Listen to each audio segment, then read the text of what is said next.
అందరికీ నా హృదయపూర్వక నమస్కారాలు. 2003లో పాలిటిక్స్లోకి రావాలని నిర్ణయించుకున్నాను, యాక్టివ్ పాలిటిక్స్లో. అంతకుముందు సామాజిక రాజకీయ అవగాహన పెంచుకున్నా కానీ ఒక ఫోన్ కాల్ 2003లో తీసుకున్నాను. అక్కడి నుంచి 2007 ఒక 4 years తర్వాత కామన్ మెన్ ప్రొటెక్షన్ ఫోర్స్ అనే ఒక సంస్థ, NGO ఆర్గనైజేషన్ స్థాపించాం.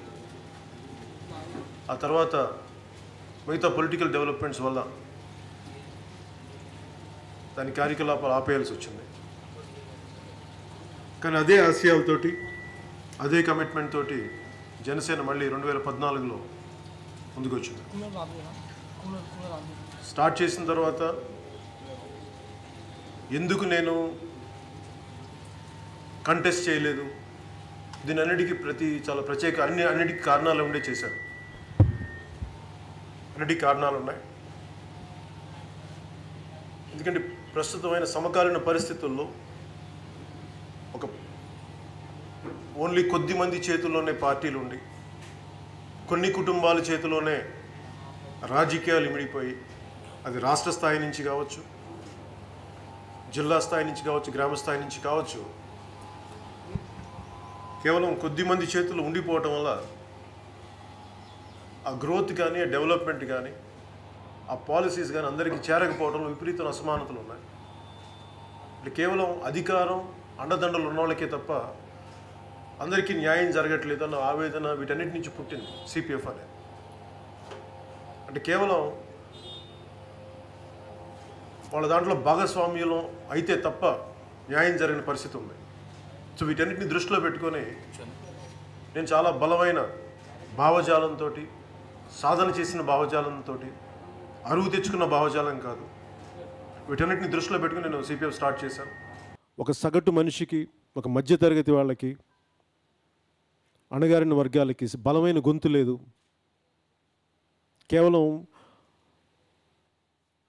ఎట్టి పరిస్థితుల్లో అధికారం కావాలి, విలువలు వదిలేసినా కానీ అనే పరిస్థితుల్లో రాజకీయాలు ఉండకూడదు. వీటన్నిటిని దృష్టిలో పెట్టుకొని ముందుకు తీసుకెళ్ళాం, స్థాపించడం జరిగింది. ఇది పెట్టాక అసలు కంటెస్ట్ చేయాలా వద్దా అనేది ఆ రోజుల్లో నేను ఆల్మోస్ట్ ఒక 70-80 స్థానాలకు పోటీ చేయాలనుకున్నాను. దానికి కారణం కూడా ఏంటంటే ముందు కామన్ సింబల్ రావాలి. ఆ కామన్ సింబల్ కోసం 70-80 స్థానాల్లో 7-8 పార్లమెంటు నియోజకవర్గాల్లో పోటీ చేయాలని చెప్పి చాలా ఆలోచించి ఆ నిర్ణయం ఏం తీసుకున్నానంటే, ముందు ఒక ప్రభుత్వాన్ని నిలబెట్టడానికి, ఒక ప్రభుత్వం ఏర్పడటానికి మనందరం సహకారంగా అందించగలిగితే మనకు కొంత అనుభవం ఉంటుంది, అలాగే పూర్తి స్థాయి మనకి ఒక అవగాహన ఉంటుందనే ఉద్దేశంతో ఏ పోటీ చేయకుండా కొన్ని ప్రత్యేక తర్వాత ఫ్యూచర్లో మళ్ళీ సభల్లో ఎక్స్ప్లెయిన్ చేస్తూ ఉంటాను ఈ పర్టికులర్ ఇదని. అందరూ మాట్లాడేది ఏంటంటే ఆర్గనైజేషన్ బిల్డింగ్ లేదంటారు. ఆర్గనైజేషన్ బిల్డింగ్ అనేది నేను బేసిక్గా చాలా స్ట్రక్చర్డ్గా ఆలోచిస్తున్నాను. CPF అనేది చాలా స్ట్రక్చర్డ్ ఆర్గనైజేషన్. ఒక రాష్ట్ర స్థాయి నుంచి, ఆ రోజు ఉమ్మడి రాష్ట్ర స్థాయి నుంచి గ్రామ స్థాయి వరకు బేసిక్గా సివిల్ రైట్స్ కోసం, ప్రజా సమస్యల పరిష్కారం కోసం స్థాపించడం జరిగింది. దానితో ఒక ఆర్గనైజేషన్ బిల్డ్ చేసాం. ఆ రోజునే చాలామంది వాలంటీర్ ఫోర్స్ వచ్చారు. వాళ్ళందరూ మోర్ దెన్ పొలిటికల్ డెవలప్మెంట్స్ కానీ, పొలిటికల్ ఆస్పిరెంట్స్ కంటే కూడా ఈ సమాజం ఎంతో కొంత బాగుపడాలి అని చెప్పి ఒక బలమైన ఆ భావజాలం కలిగిన వాళ్ళు, అలాగే చాలామంది పోరాటం చేయడానికి సిద్ధంగా ఉన్నవాళ్ళు హక్కుల కోసం. సో అందుకు నాకు ఆర్గనైజేషన్ వీళ్ళందరూ మాట్లాడుతుంటే నాకు ఎందుకు ఇబ్బంది పెద్ద నాకు అనిపించింది అంటే, వీళ్ళు ఎవరు మాట్లాడుతున్న ఆర్గనైజేషన్ మీకు ముందుకు చెప్పదలుచుకున్నది, ఆర్గనైజేషన్ డెవలప్మెంట్ వీటి గురించి మాట్లాడాలంటే వాళ్ళందరూ కూర్చున్నది, మనం చాలామంది సీనియర్ నాయకులతో, వేరే పార్టీ నాయకులతో కూడా, వామపక్షాల వాళ్ళతో కూర్చున్నప్పుడు కూడా నేను చెప్పింది ఏంటంటే, మీకు ఇంకా ఆర్గనైజేషన్ డెవలప్ అవ్వలేదు అంటుంటే, స్వాతంత్రం పూర్వం ఉన్న ఎస్టాబ్లిష్ చేసిన ఆర్గనైజేషన్స్లో కూర్చొని మీరు మాట్లాడగలుగుతున్నారు అంటే ఒక ఆల్రెడీ ఎస్టాబ్లిష్డ్ ఆర్గనైజేషన్స్లో కూర్చొని ఇంకొక ఆర్గనైజేషన్ వాళ్ళతో కంపీట్ చేయలేం మనం. కానీ వాళ్ళ మాటలు నాకేం అనిపించవు. ఎందుకంటే మన first generation leadership, first generation political party, మన వెనక పెద్ద హంగులు లేవు, ఆర్భాటాలు లేవు, చిన్న కుటుంబాల నుంచి వచ్చాం. వీటన్నిటిని దాటుకుంటూ ఒక ఆర్గనైజేషన్ ఎస్టాబ్లిష్ చేసి ఇన్ని కోట్ల మందికి రీచ్ అయ్యి, ఇన్ని లక్షల మంది ప్రతి ఊర్లో సంసిద్ధంగా ఉండటానికి వీళ్ళందరినీ ఏకతాటిపైన ఒక వేదిక పైన తీసుకురావడానికి చాలా కష్టాలతో కూడుకుంది, చాలా డిసిప్లిన్తో కూడుకుంది. ఇవన్నీ నేను చేయడానికి నాకు 10 సంవత్సరాలు పట్టింది. ప్రతిసారి మన పార్టీకి అనుభవం లేదంటారు, కానీ జనసేన పార్టీగా అనుభవం లేదేమో, కానీ జనసేనలో పనిచేసే ప్రతి ఒక్కరికి 2 ఎలక్షన్ల అనుభవం ఉందని చెప్పి మీరు బలంగా తెలియచేయండి ప్రతి ఒక్కరికి. ఏ అనుభవం లేకుండా ఎందుకు వెళ్తాం ముందుకి?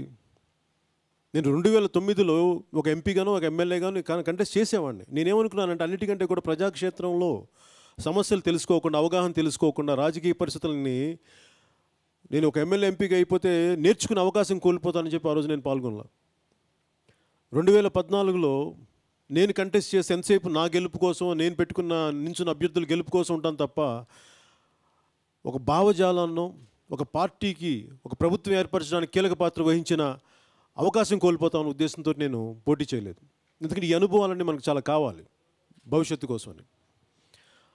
అలాగే ఈ రోజున నేను చాలా స్ట్రక్చర్డ్ ఆర్గనైజేషన్ డెవలప్ చేసుకుని ముందు కొంచెం కొత్తగా ఉంటాయి, వైవిధ్యంగా ఉంటాయి, నేను మాట్లాడే అలవాటు కావు అందరికీ. కన్వెన్షనల్ పాలిటిక్స్ చేయను నేను. కన్వెన్షనల్ పాలిటిక్స్కి ఏమేం చేయాలని చేస్తాం, కానీ వాళ్ళు వెళ్ళే దారిలో వెళ్ళాం. అందువల్ల మన వాళ్ళకి అర్థం కావడానికి ఇబ్బందిగా ఉంటుంది. కానీ నిజంగా ఓపెన్ మైండ్తో ఉన్న వాళ్ళకి, సగటు సమాజాన్ని అర్థం చేసుకున్న వాళ్ళకి మనం అర్థమవుతున్నాం. కానీ కన్వెన్షనల్ పొలిటికల్ పార్టీని ఇలాగే ఉండాలి అని ఒక గిరిగిసి కూర్చున్న వాళ్ళకి జనసేన పార్టీ అర్థం కాదు, జనసేన ఆలోచన విధానం వాళ్ళకి ఇబ్బందిగా ఉంటుంది. కానీ మనం ముందుకు వెళ్తున్నాం, అడుగు వెనక్కి వేయట్లేదు. అలాగే గత 10 నెలల నుంచి నాకు, ఎందుకంటే మనకు అనేక మంది యూత్ ఉన్నారు, మహిళలు ఉన్నారు, రకరకాల వర్గాలు ఉన్నాయి, వీళ్ళందరినీ కలిపి ఏకతాటిపైన తీసుకురావడానికి నేను చాలా డీప్గా ఇన్డెప్త్ స్టడీ చేసిన ప్రిన్సిపల్స్నే 7 సిద్ధాంతాలు, దీని మీద వాల్యూమ్స్ రాయొచ్చు, కానీ అందరికీ ఈజీగా అర్థమైపోయేలాగా ఒక 7 సిద్ధాంతాలుగా మనం దాన్ని క్లుప్తంగా సంక్షిప్తంగా మనం పట్టుకొచ్చాం. దాని నుంచి ఫర్ ఎగ్జాంపుల్ మనకి మాట్లాడటానికి కులాల తాలూకు ఐక్యత ఆలోచన విధానంతో వెళ్ళాలని మనం అనుకున్నప్పుడు దానికి నేను ఎలా చూపించానంటే, నిజంగా మనకి సమాజంలో కులాల తాలూకు ఐక్యత లేకపోతే, కులాల తాలూకు ఇంటర్డిపెండెన్సీ మనం అర్థం చేసుకోకపోతే సమాజాన్ని కానీ అభివృద్ధి కానీ ముందుకెళ్ళదు, చాలా కష్టం. అందుకని నేను దాన్ని తెలుసో తెలియకో కావాలన్నో ఏదైనా కారణాలు కావచ్చు, కానీ ఒక్కొక్క పార్టీ తెలియకుండా ఒక దానికి రిప్రజెంట్ అవుద్ది. నేను అలాంటిది జనసేన పార్టీకి జరగకూడదు అని చెప్పి నేను ఇది అందరిది సంబంధించిందని చెప్పి నేను చాలా కాన్షియస్గా, మనస్ఫూర్తిగా నేను చేసిన ఈ సైద్ధాంతిక సూత్రాలు ఇవి నేను తపన పడి. అందుకని నిజంగా కుల భావన ఉంటే జనసేన పార్టీకి, తెలుగుదేశం పార్టీకి ఎందుకు సపోర్ట్ చేస్తాం? చేయం కదా. కానీ ఇప్పుడున్న పరిస్థితులకి వీటన్నిటిని, ఇలాంటివన్నీ ముందుకు తీసుకెళ్ళాలి. We're above beyond community, beyond caste. సమాజం ఉండాలి, కాస్ట్ హార్మనీ ఉండాలి, కమ్యూనిటీ హార్మనీ ఉండాలి, ప్రాంతీయత మతం తాలూకు హార్మనీ ఉండాలి. వీటన్ని దృష్టిలో పెట్టుకొని చేసిన ఇవన్నీ సిద్ధాంతాలు. దాదాపు 1,00,000 పైచిలుకు అప్లికేషన్లు వస్తే దాని నుంచి మన ఈ ప్రతిభావంతులు వేదికలాగా మనం తీసుకుంటే, ఎందుకని పెట్టాము ఇలాంటి కాన్సెప్ట్ అంటే, పార్టీ అనగానే ఎప్పుడు మీరు నా కుటుంబ సభ్యులు ఉండరు. ఫస్ట్ మీరు అది అర్థం చేసుకోండి. ఇది ఒక కుటుంబానికి సంబంధించిన పార్టీ కాదు, ఒక కులానికి సంబంధించిన పార్టీ కాదు. అందుకని ఎక్కడ కూడా నేను అలాంటి పరిస్థితులు అందుకని కొత్తగా రావాలంటే నిరంతరం తపన ఏంటంటే ఎంతమందికి రీచ్ అవ్వాలి మనం. అందుకని ఈ ప్రతిభావంతులు వేదిక ఎందుకు పెట్టాను, కొంచెం కష్టమే, ఇబ్బందిగానే ఉంటుంది. అందరూ సరైన వాళ్ళు, సమర్థత ఉన్న వాళ్ళు ఇంకా బయట ఉండిపోవచ్చు ఇంకా. కానీ ఎక్కడో ఒక చోట ఒక చిన్న అడుగు, ఒక ప్రయాణం మొదలు పెట్టకపోతే ముందుకెళ్ళామని చెప్పి స్టార్ట్ చేసాం.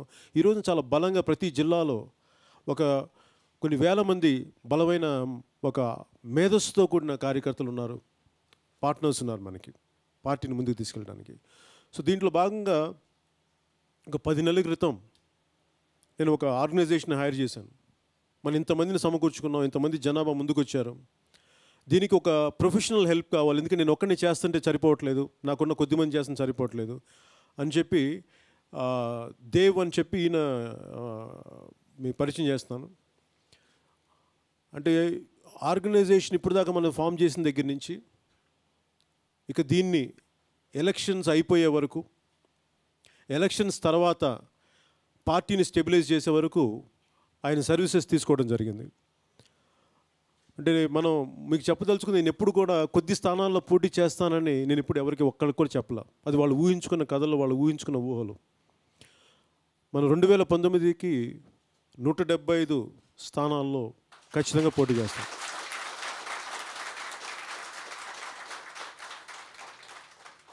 చాలా బలంగా దాని మీద ఎలాంటి ఉండాలి, వ్యూహాలు ఎలా ఉండాలి, దాని మీద ఏం చేయాలి, ఆర్గనైజేషన్ ఎలా ముందుకు తీసుకెళ్ళాలి అని చెప్పి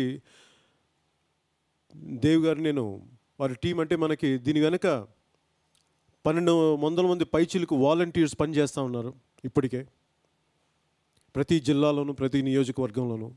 ఈ 1200 మంది ముందు మనకు వచ్చింది, నేను సిపిఎఫ్ పెట్టినప్పుడు ఆ రోజు ఐడియాలజీకి, నేను చెప్పిన మాటలకి కమిట్ అయిపోయిన వ్యక్తులు అనమాట. అప్పటి నుంచి నాతో పాటు ఉన్నారు. వాళ్ళ డేటాబేస్ నుంచి అనేక వేల మంది ఉంటే వాళ్ళు ఫైనల్గా 1200 పైచిలుకుని షార్ట్ లిస్ట్ చేసి ఈయనకి కనెక్ట్ చేయడం జరిగింది. అలాగే దేవ్ గారి తరపు నుంచి ఒక 300 పైచిలుకు, 350 పైచిలుకు ఎంప్లాయీస్ మన ఆయన కంపెనీ దగ్గర ఉన్నారు.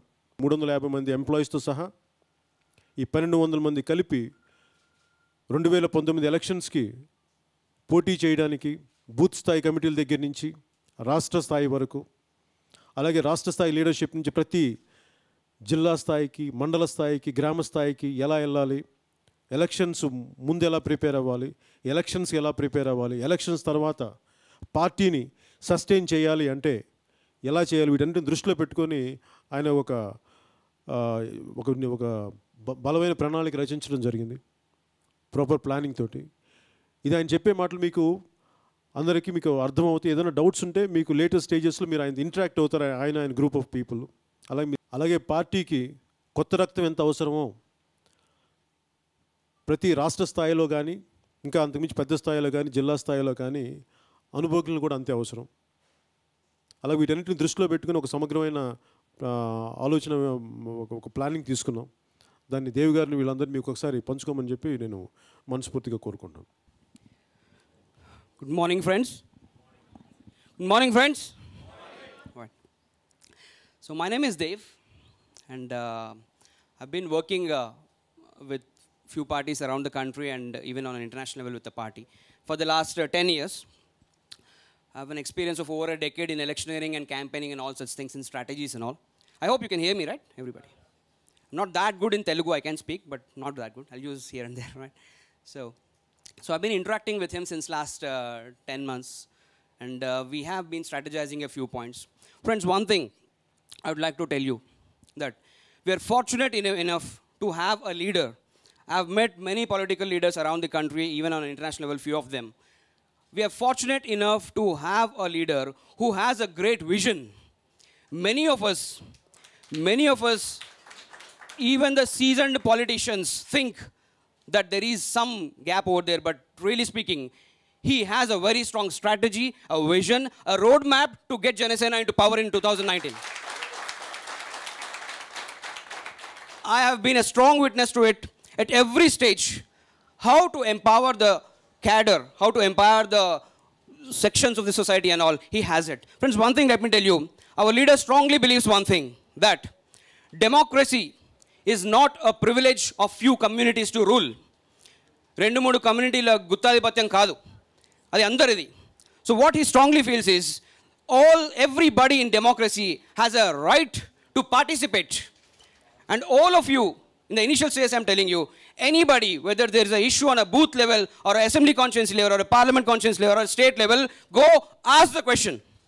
Go ask the question, be participative and be a true Janasainik. That's what his core ideology is all about. Right, friends? And then, he always feels, and what I believe today is, a leader is somebody who can serve. Right? A leader is somebody who can serve. Once we start serving, only then we can be a leader, and we have to follow him on that. Right, friends?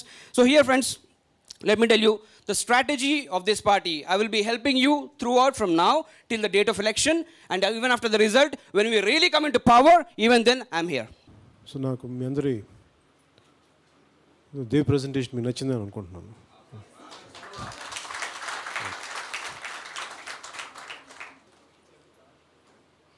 So Dev team కూడా ఇట్లాగే ఉంటారు, మిగతా 1200 కూడా ఇలాగే ఉంటారు. So ఈ మే 7వ తారీఖు కానీ 7వ తారీఖు తర్వాత ఎప్పుడైనా సరే నేను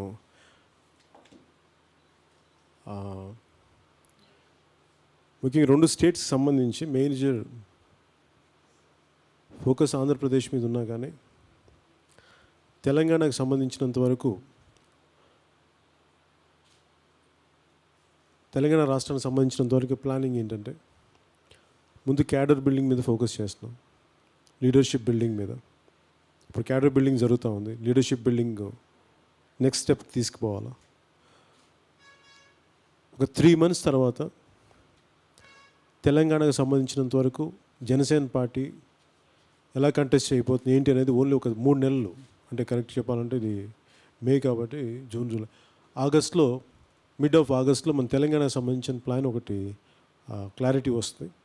అందుకని తెలంగాణకు సంబంధించినంత వరకు మనం ఇలాంటి మీటింగ్ ఈ లోపల ఏంటంటే మనం చేసేదంతా క్యాడర్ బిల్డింగ్ చేస్తున్నాం, లీడర్షిప్ ఐడెంటిఫికేషన్ జరుగుతూ ఉంది.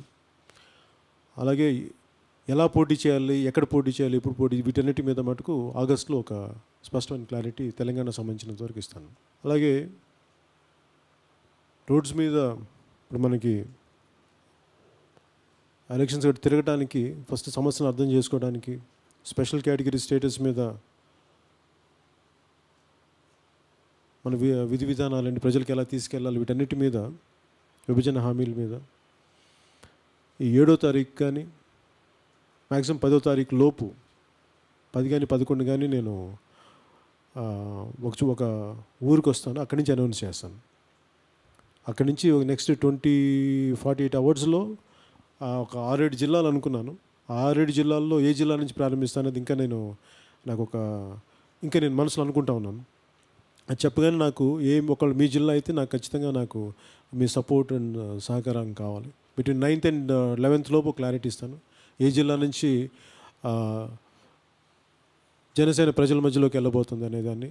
దాంతోపాటు పార్టీ నిర్మాణం, పార్టీకి సంబంధించిన మొత్తం లీడర్షిప్ ఐడెంటిఫై చేయడం ఇవన్నీ చేసుకుంటా ఇప్పుడు మన దేవి గారి సహకారంతో, మిగతా సీనియర్ లీడర్ సహకారం, మీ అందరి సహకారంతో పార్టీ 2019 ఎలక్షన్స్కి సంసిద్ధంగా ఉండాలని చెప్పి మనస్ఫూర్తిగా కోరుకుంటూ సెలవు తీసుకొని జై హింద్ అండ్ థ్యాంక్ యూ.